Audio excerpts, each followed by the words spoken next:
ஆழ் மனத்தில் உள்ள அம்பேத்கரின் வெறுப்புதான் மத்திய உள்துறை அமைச்சர் அமித்ஷாவின் பேச்சை வெளிப்படுத்தியுள்ளது என்று சென்னை விமான நிலையத்தில் விசிக தலைவர் தொல் திருமாவளவன் பேட்டியளித்துள்ளார். காங்கிரஸ் கட்சி விமர்சிக்கிறேன் என்ற பெயரில் மத்திய உள்துறை அமைச்சர் அமித்ஷா புரட்சியாளர் அம்பேத்கரை அவமதித்து பேசியதால் தான் இந்த கொதிநிலைக்கு காரணம் என்றும், ராகுல் காந்தி மீது பொய் வழக்கு போட்டது கண்டனத்திற்குரியது என்றும் தெரிவித்தார். துணைவேந்தர் நியமனம் குறித்து ஆளுநர் அறிக்கை குறித்த கேள்விக்கு பதிலளித்த திருமாவளவன், ஆளுநர் ரவி ஒரு ட்ரபிள் மேக்கர் என்றும், எப்போதும் சர்ச்சைகளை உருவாக்கக்கூடியவர், அதை மீண்டும் மீண்டும் நிரூபித்துக் கொண்டிருக்கிறார் என்று காட்டமாக பதிலளித்தார். தவறான முறையில அவர் மீது குற்றம் சுமத்தும் வகையில யாரும் அவதூறு பரப்பவில்லை. 100 விழுக்காடு அவர் பேசிய பேச்சுதான். அது அவர் கடவுளோடு ஒப்பிட்டு அம்பேத்கர் அவர்களை பேசியது அவருடைய ஆழ்மனதில் ஆக்கிரமித்திருக்கிற அம்பேத்கர் மீதான வெறுப்பை வெளிப்படுத்தியிருக்கிறது என்பதுதான் நாட்டு மக்களுக்கு உணர்த்தியிருக்கிற செய்தி. ரவி அவர்கள் ஒரு ட்ரபிள் மேக்கர், எப்போதுமே சர்ச்சைகளை உருவாக்கக்கூடியவர். ஏற்கனவே அவருக்கு அப்படி ஒரு முத்திரை உண்டு. அதை மறுபடியும் உறுதிப்படுத்திக் கொண்டே இருக்கிறார். அவரை இந்திய ஒன்றிய அரசு திரும்பப் பெற வேண்டும் என்பதுதான் ஒரே தீர்வு. அம்பேத்கர் குறித்து யார் பேசியிருந்தாலும் கண்டிக்கத்தக்கது என்று சென்னை விமான நிலையத்தில் பாமக தலைவர் அன்புமணி ராமதாஸ் பேட்டியளித்துள்ளார். கட்சி ஆரம்பித்த நாள் முதலே அம்பேத்கர், பெரியார், கார்ல் மார்க்ஸ் ஆகியோரை பாமகவின் கொள்கை வழிகாட்டிகளாக கொண்டுள்ளது என்றும், திமுகவினர் உள்ளிட்டோர் அம்பேத்கர் பெயரை வைத்து அரசியல் செய்து கொண்டிருப்பதாக அன்புமணி ராமதாஸ் குற்றம் சாட்டியுள்ளார். சிறையிலிருந்து வெளியே வந்த அடுத்த நாள் செந்தில் பாலாஜி அமைச்சராக என்ன காரணம் என்று கேள்வி எழுப்பிய அன்புமணி ராமதாஸ், அவர் அமைச்சராக இல்லை என்றால் தமிழ்நாடு இயங்காதா என்று கேள்வி எழுப்பினார். எங்கள் அண்ணல் அம்பேத்கர் அவர்களும் சரி, தந்தை பெரியார் அவர்களும் சரி, புரட்சியாளர் கார்ல் மார்க்ஸ் 3 பேரும் தான் எங்கள் வழிகாட்டி, கொள்கை வழிகாட்டி, ஐடியாலஜி. எங்களுடைய வீட்டில் அண்ணல் அம்பேத்கர் சிலையை வச்சிருக்கிறோம். இது திமுக நிர்வாகிகளோ முதலமைச்சரோ நிர்வாகிகள் யாராவது வீட்டில் சிலை வச்சிருக்கிறாங்களா? அதெல்லாம் இல்லை. அது எவ்வளவு சொல்லிக்கலாம். ஒரே நாளில் 7 அம்பேத்கர் சிலையை நாங்கள் நிறுவி இருக்கிறோம். 100கணக்கான அம்பேத்கர் சிலை இது வரைக்கும் நாங்கள் பாட்டாளி புரட்சி எங்கள் மருத்துவரையா நிறுவி இருக்கிறாரு. இப்படியெல்லாம் இந்த நேரத்தில் அம்பேத்கர் அவர்களை பற்றி யார் இழிவா பேசினாலும் அதை கடுமையா நாங்க கண்டிக்கிறோம். அது தப்பு. யார் பேசினாலும் சரி, எவ்வளவு பெரிய பொறுப்புல இருந்தாலும் சரி, தப்பு அது. ஆனாலும் இப்பொழுது அண்ணல் அம்பேத்கர் பேரை வச்சுக்கிட்டு இவங்க சும்மா அரசியல் பண்ணிட்டு இருக்கிறாங்க எல்லாமே. அவ்வளவுதான். உண்மையிலேயே அவருடைய கொள்கையை யாரும் கடைபிடிக்கிறது கிடையாது. சென்னை விமான நிலையத்தில் ஆட்டோக்களை அனுமதிக்க வேண்டும் என அமைச்சரிடம் கோரிக்கை வைத்துள்ளதாக நாடாளுமன்ற உறுப்பினர் சுதா தெரிவித்துள்ளார். டெல்லியிலிருந்து சென்னை விமான நிலையம் வந்தடைந்த மயிலாடுதுறை நாடாளுமன்ற உறுப்பினர் சுதா செய்தியாளர்களை சந்தித்து பேட்டியளித்தார். அப்போது பேசிய அவர், அனைத்து குற்றச்சாட்டுகளையும் செய்துவிட்டு பாஜகவினர் ராகுல் காந்தி மீது பழி போடுவதாக குற்றம் சாட்டினார். மேலும் அண்ணல் அம்பேத்கரை பற்றி அவதூறாக பேசிய அமித்ஷாவின் முகத்திரை இந்திய மக்களின் மத்தியில் கிழிந்திருக்கிறது என்று சாட்டினார். மேலும் சென்னை விமான நிலையத்தில் ஆட்டோக்களை அனுமதிக்க வேண்டும் என்று விமானத்துறை அமைச்சரிடம் கோரிக்கை விடுத்துள்ளதாக தெரிவித்தார். அவங்க பொய் பேசுறதுன்னு அவங்களுக்கு புதுசா உலகமே பார்த்துச்சு, இந்தியா முழுவதும் இருக்கு, எல்லாரும் பார்த்தாங்க. அவங்க கிட்டதான் சிசிடிவி கேமரா இருக்கு. அப்ப நாடாளுமன்றத்தில் நடந்த அத்தனை விஷயங்கள் அங்க பதிவாயிருக்கு. அவர் எடுத்து பார்க்கலாமே.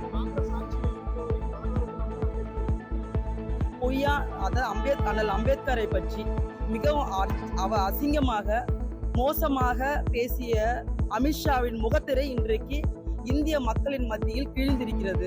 அவர்களுடைய RSS சித்தாந்தம் என்பது இந்திய அரசியலமைப்பு சட்டத்தையும் அண்ணல் அம்பேத்கர் அவர்கள் புகழை கெடுக்க வேண்டும் என்பதுதான். அதை அவர்களை மனசுல என்ன இருந்ததோ அதை அப்படியே வெளிப்படையாக அமித்ஷா அவர்கள் பேசிவிட்டார். அதை மூடி மறைப்பதற்கு இல்லாத பொய்யை, கட்டுக்கதையை நேரு அவர்கள், இந்திரா காந்தி அவர்கள் போன்ற பல்வேறு பழைய கதைகள்லாம் சொல்வது போல் இப்போதும் பேசிக் கொண்டிருக்கிறார்கள். அதாவது நாங்கள் என்றைக்குமே காங்கிரஸ் பேர் இயக்கம் அம்பேத்கர் அவர்களின் சித்தாந்தத்தையும் கொள்கையும் ஒருபொழுதும் எதிர்த்தது கிடையாது. டெல்லியிலிருந்து சென்னை வந்த தூத்துக்குடி நாடாளுமன்ற உறுப்பினர் கனிமொழி சென்னை விமான நிலையத்தில் செய்தியாளர்களை சந்தித்தார். அப்போது பேசிய அவர், மத்திய உள்துறை அமைச்சர் அமித்ஷா அம்பேத்கரை பற்றி தரக்குறைவாக பேசியிருப்பதை எதிர்த்து இந்தியா கூட்டணியில் இருக்கும் அனைவரும் போராட்டத்தில் ஈடுபட்டிருந்தோம். அம்பேத்கர் அவர்களுடைய சிலையிலிருந்து நாடாளுமன்ற நுழைவாயில் அருகே ஊர்வலமாக வரும்போது தடுக்கப்பட்டு ஏற்கனவே பாரதிய ஜனதா கட்சியினர் அங்கு ஒரு போராட்டத்தை நடத்தி கொண்டிருந்தார்கள். ராகுல் காந்தி அந்த இடத்தில் தடுக்கப்பட்டு அனுமதி மறுக்கப்பட்டது. அப்பொழுது ஏற்பட்ட சூழலில் ஒருவர் கீழே விழுந்தார் என்று தெரிவித்தார். கன்னியாகுமரி, தூத்துக்குடி மாவட்டங்களில் கேரளாவிலிருந்து கழிவு கொட்டப்படுவது குறித்து கேட்டதற்கு அங்கு இருப்பவர்களிடம் பேசி இதை தடுப்பதற்கான நடவடிக்கை எடுக்க வேண்டும் என்று வலியுறுத்தினார். நாங்கள் வரும்பொழுது தடுக்கப்பட்டு ஏற்கனவே அங்கே பிஜேபி ஒரு போராட்டத்தை நடத்தி கொண்டிருந்த பொழுது திரு ராகுல் காந்தி அவர்கள் தடுக்கப்பட்டார். அனுமதி இல்லை என்று அங்கே இருக்கக்கூடியவர்கள் அவரை தடுத்து தள்ளினார்கள்.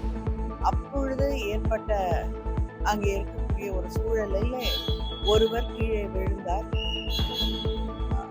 அது மட்டும் இல்லாமல் அங்கே இருக்கக்கூடியவர்கள் திரு ராகுல் காந்தி அவர்களையும் அவரை சுற்றி இருக்கக்கூடியவர்களையும் ஒரு தள்ளுமுள்ளு உருவாகக்கூடிய நிலை உருவாக்கப்பட்டது.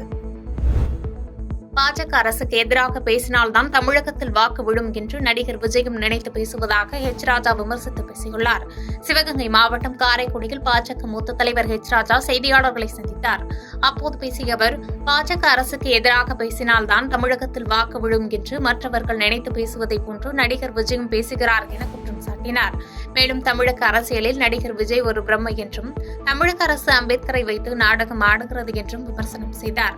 நாடாளுமன்றத்தில் இந்தியா கூட்டணி உள்ளிட்ட எதிர்க்கட்சிகள் வன்முறையில் ஈடுபடுவதாக கண்டனம் தெரிவித்ததோடு பாஜக ஆட்சிக்கு வந்தது முதல் அம்பேத்கர் பிறந்த இடம், வாழ்ந்த இடம் என லண்டன் உள்ளிட்ட 5 இடங்களில் நினைவு சின்னங்களை பாஜக அரசு ஏற்படுத்தியுள்ளது என்று கூறினார். மேலும் அம்பேத்கரை சிறுமைப்படுத்திய சிறுநெறி கூட்டம் காங்கிரஸ் என்று கடுமையாக விமர்சித்தார்.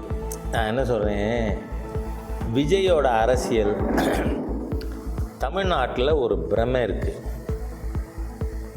என்னன்னா, பிரிவினைவாதம் அல்லது அதை ஒட்டினாப்புல தேசியவாதத்துக்கு எதிராக இல்லை பாரதிய ஜனதா கட்சிக்கு எதிராக பேசினா தான் தமிழ்நாட்டில் மக்கள் ஓட்டு போடுவாங்கன்னு நினைக்கிற ஒரு பிரமை இருக்குது.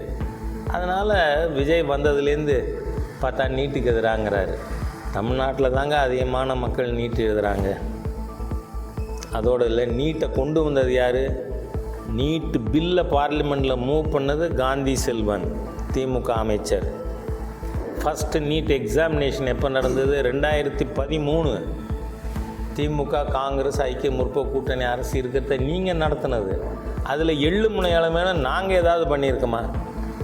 சரி, நம்ம ஊர் கண்டனூர் சிதம்பரம் அவர் படித்தவர், வழக்கறிஞர் அப்படின்னு சொல்கிறாங்க.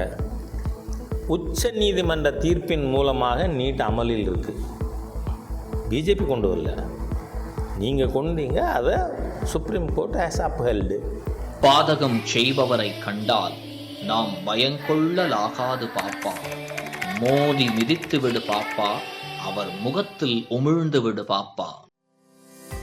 அண்மை செய்திகளை உடனுக்குடன் தெரிந்து கொள்ள இணைந்திருங்கள் இயம்நாடு தொலைக்காட்சியுடன்.